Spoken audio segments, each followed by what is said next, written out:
Yeah, the financial complexities of Andor, one of Disney Plus's most ambitious Star Wars series, have sparked intrigue across the internet recently. A recent Forbes report delved into UK tax filings, uncovering that the show's first season cost a staggering $248 million, just shy of the 250 million figure reported by the Hollywood Reporter.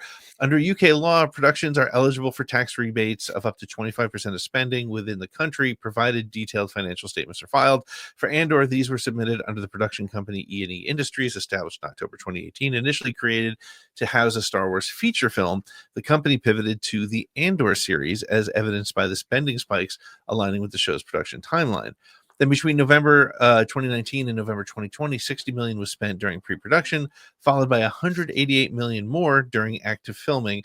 These figures don't account for a separate $7 million spent earlier, originally attributed to an abandoned Obi-Wan Kenobi film, though some speculate this was always intended for Andor.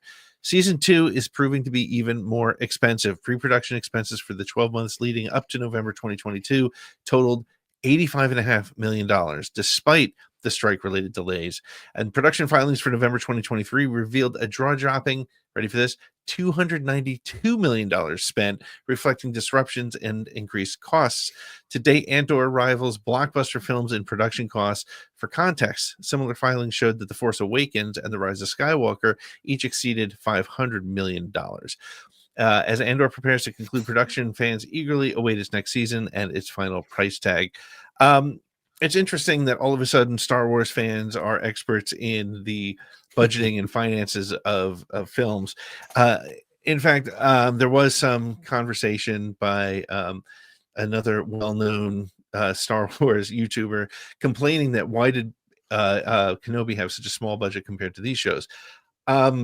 But I think the quality is, and it's really interesting because you look at these numbers; they're huge numbers, numbers. They're major motion picture numbers. But Andor looked and felt like a major. I mean, they did on site, Yes. On set, and things like that. Nick, do you care about how much a Star Wars production costs, and and what does it mean to you? As a general rule, no, I do not. Mm-hmm. I think you can, I'm a tattoo guy. You're a tattoo guy. You've Yep. got some tattoos. Tattoos are one of the things in my life that I have discovered you get what you pay for. Mm-hmm. A cheap tattoo is going to look like a cheap tattoo. A good tattoo is going to cost more money. I feel like with some of these Star Wars shows, we enter into similar territory. You're right. Andor costs a lot of money, but a couple of things that Andor also does, it looks like it costs money. Right. If you took season 1 of Andor and edited it into 1 or 2 length movies, you'd be like, hell yeah, this feels like a movie. Like everything about it, quality wise. But I mean, it's a 12-hour movie. I mean, that's the other amazing thing. Give me Godfather extended versions, 1 and 2 edited together, whatever it is. Right. It's there and you see it on screen. Acolyte. We've heard a lot of conversations about Acolyte and the money it cost. Here's the problem. The money it cost didn't return viewers. Andor is critically acclaimed more so than Acolyte is. So you get, what do you put in? What do you get back? Like, that's how entertainment works. That's how Hollywood works. It's a tale as old as time. The money you spend is going to either show up on the screen or somebody's going to go, oh, this didn't work. Well, and that's the thing. One of them worked and one of them didn't.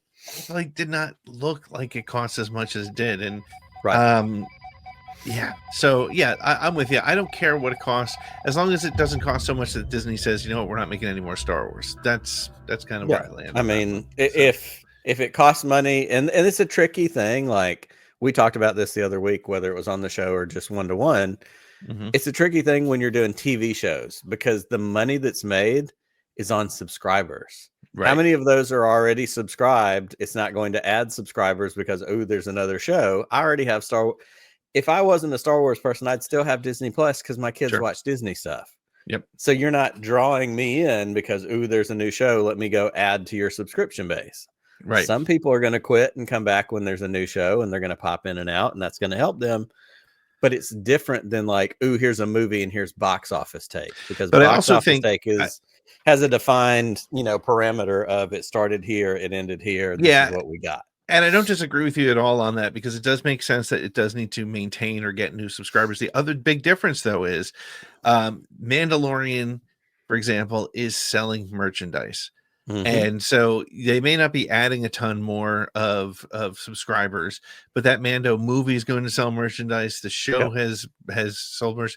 I don't know, other than the diehard fans that we see on Twitter, the diehard fans who may be buying a Jackie Black series. Those things are going to sit on the shelf. I hate to be that guy, but those action figures, I honestly, it's taking me a second here. I can't think of the name of the other Jedi on that show. Soul. There's Soul and Jackie and the Stranger. Yeah. What was the douchebag guy that nobody liked? I can't even. The guy got his head cut off. I can't. Yeah. So, that's a problem. Somebody in the chat will have it for us. So at the end of the day, it needs to make money, and it's going to cost a lot to do it. So let's see what happens with Andor. On the other hand, I do need to be fair. Yord. That's right. That's it. Yord. I don't know who buys Andor action figures, by the way. So that's not all there is to it, clearly.